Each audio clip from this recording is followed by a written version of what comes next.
Assalamualaikum. In today's lecture, we are going to start human digestive system. पहले हम introduction से start लेते हैं. Digestion is the breakdown of complex organic compounds into the simple molecules. Digestion क्या है? Complex organic compounds का simple molecules में breakdown करना है. It can be intracellular और extracellular. Cell के अंदर भी हो सकती है, outside the cell भी हो सकती है. Intracellular digestion occurs within the cell. In extracellular digestion, enzymes are secreted outside the cell into the gut cavity or lumen where digestion takes place. Extracellular digestion में क्या होता है कि enzymes outside the cell secrete किए जाते हैं gut cavity के अंदर या lumen के अंदर और फिर वहां पे digestion होगी. जो digestive system है, it can be divided into two parts. Number one is the GIT, gastrointestinal tract, and number two is the accessory digestive structures. Gastrointestinal tract में हमारे पास क्या आता है?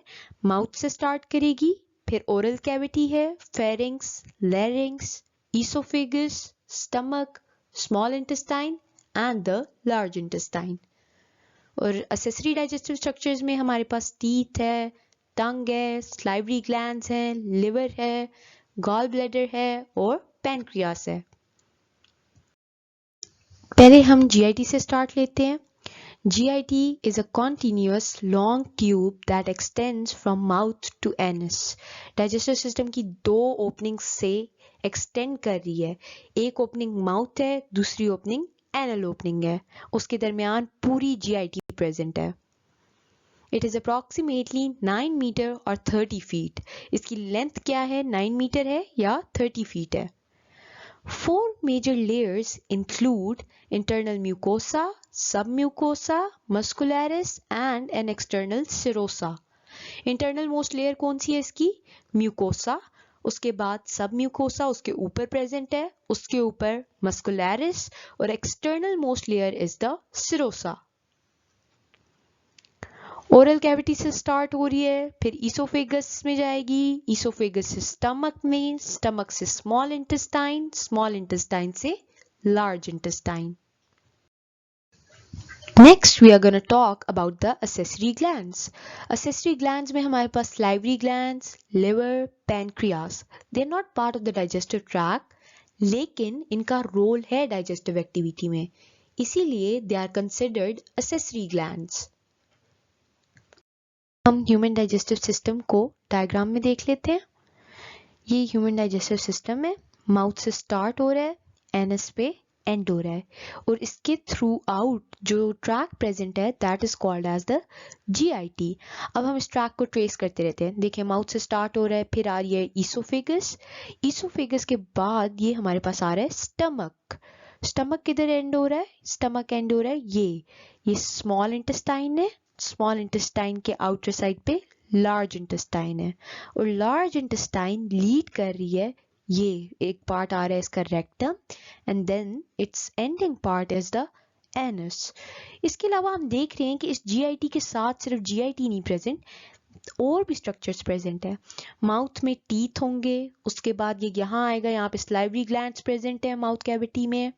फिर नीचे आते जाएंगे, ये लिवर है, गॉल ब्लैडर प्रेजेंट है, यहाँ पे पेनक्रियास प्रेजेंट है पिछली साइड पे. ये जितने भी स्ट्रक्चर्स हैं ये एक्सेसरी स्ट्रक्चर्स हैं. ऐसा नहीं है कि इनका रोल नहीं है डाइजेशन में, इनका रोल है डाइजेशन में, लेकिन ये GIT के साथ नहीं प्रेजेंट, GIT के साइड पे प्रेजेंट है. They are not a part of the GIT but are present alongside it. Types of digestion. There are two types of digestion. Number one is the mechanical digestion. It breaks larger food molecules to smaller ones.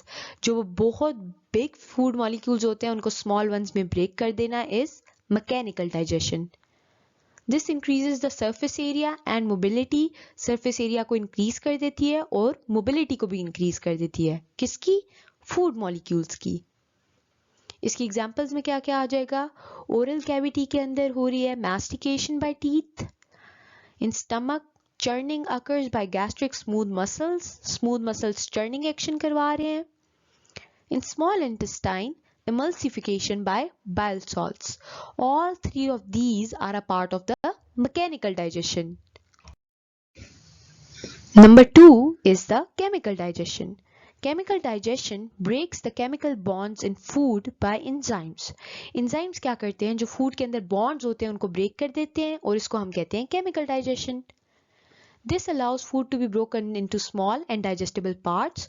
Food small और digestible parts में हमें मिल जाता है. इसकी examples क्या हैं? Oral cavity में it occurs by the salivary amylase. Salivary amylase enzyme है. ये हमारे पास क्या करता है, जो स्टार्च होती है उसको ग्लूकोज में, माल्टोज में ब्रेक डाउन कर देता है. In stomach it occurs by the gastric juice. Stomach के अंदर gastric juice से occur करेगा. Gastric juice is also made up of a wide variety of enzymes. And in small intestine it occurs by pancreatic and intestinal juice. Small intestine में pancreatic और intestinal juice जो है उनके अंदर भी बहुत ज़्यादा enzymes होते हैं. Lipase होता है, pancreatic amylase होता है और ट्रिप्सिन है. ये सारे enzymes जो है ना हमारे पास chemical digestion करवाएंगे small intestine में.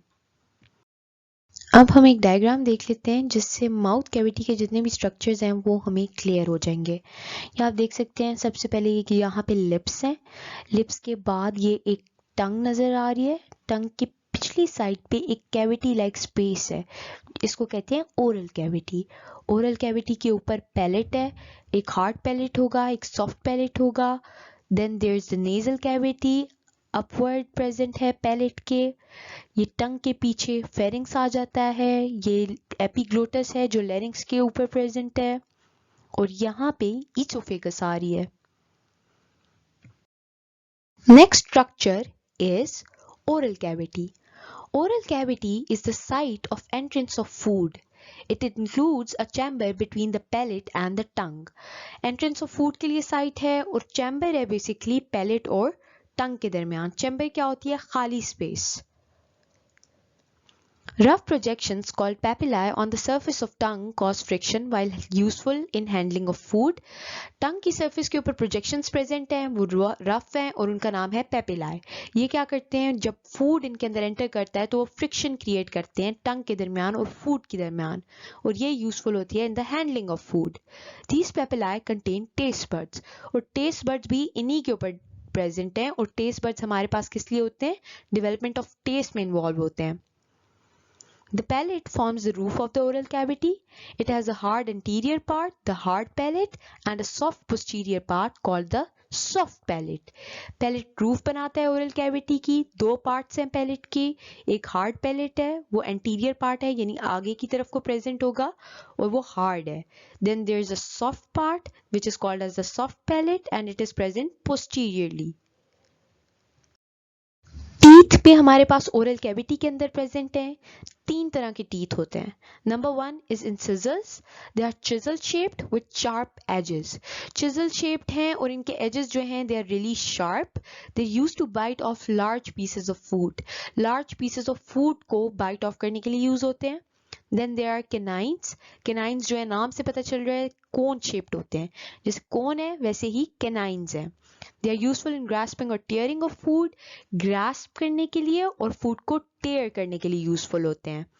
Then there are the premolars or the molars. ये बिल्कुल flattened surfaces होती हैं इनकी and they are useful for grinding or tearing of food. It's time to discuss the functions of oral cavity. ये किस किस में involved है? Number 1 role इसका है selection of food में. When food enters in the oral cavity, it is tasted and smelt and felt. जब food enter किया जाता है तो वो क्या करते हैं? टेस्ट करते हैं उसको, स्मेल करते हैं उसको, फील करते हैं. अगर कुछ भी अनप्लेजेंट होगा या कोई भी हार्ड ऑब्जेक्ट होगा जैसे कि बोन या डर्ट तो उस फूड ऑब्जेक्ट को हम रिजेक्ट कर देंगे. इसको तीन सेंसेस एड कर रही हैं. एक sense of smell, sense of sight and sense of taste. Tongue being the muscular and sensory organ plays the most important role. Tongue क्योंकि muscular और sensory organ है इसीलिए वो selection of food में सबसे ज़्यादा important role play कर रहा है. Mastication or grinding is the next function of the oral cavity. After selection, food is grounded by the molar teeth into small pieces. जो molar teeth हैं वो उसको small pieces के अंदर ground कर लेते हैं. This helps as the surface area of the food increases and helps enzyme in their action.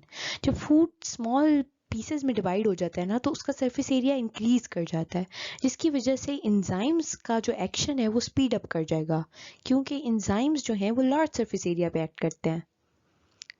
Esophagus allows only small molecules to pass through it.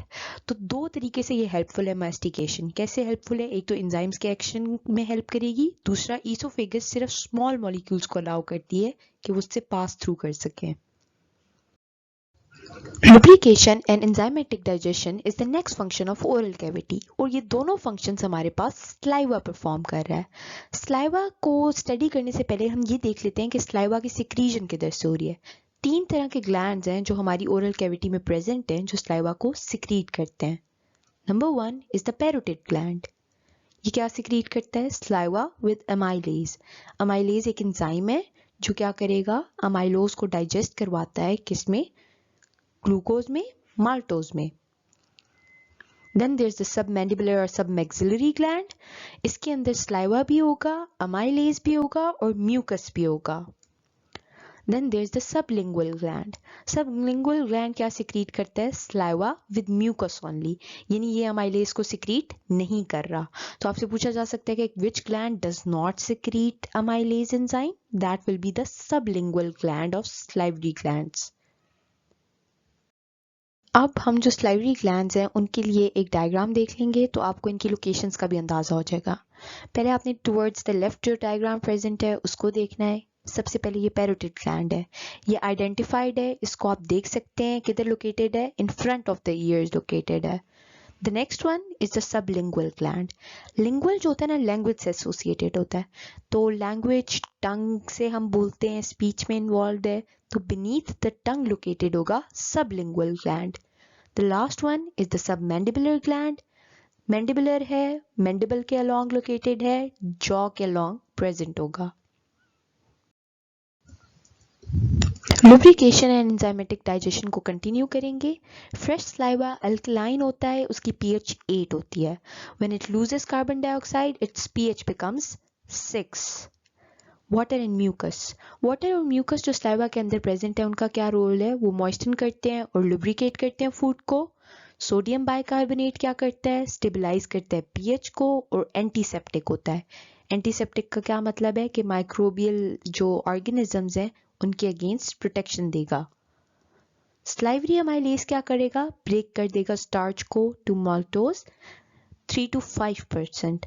सारी स्टार्च को नहीं ब्रेक करता, ओनली 3 to 5% डाइजेशन में involve है starch to maltose. It also prevents bacterial infection as it contains lysozyme and antibodies और immunoglobins. ऊपर भी हमने डिस्कस किया सोडियम बाइकार्बोनेट में. और ओवरऑल भी स्लाइवा जो है बैक्टीरियल इन्फेक्शन को प्रिवेंट करेगा. कैसे? इसके अंदर लाइजोजाइम प्रेजेंट है और एंटीबॉडीज या इम्यूनोग्लोबिन्स प्रेजेंट है, तो इस तरीके से बैक्टीरियल इन्फेक्शन की प्रिवेंशन होगी. It's time to discuss the practice question. The statement of the practice question is which structure prevents the entry of food in the nasal cavity? कौन सा structure food की entry को prevent करता है nasal cavity में? Option A is hard palate, option B is soft palate, option C is teeth, and option D is the tongue.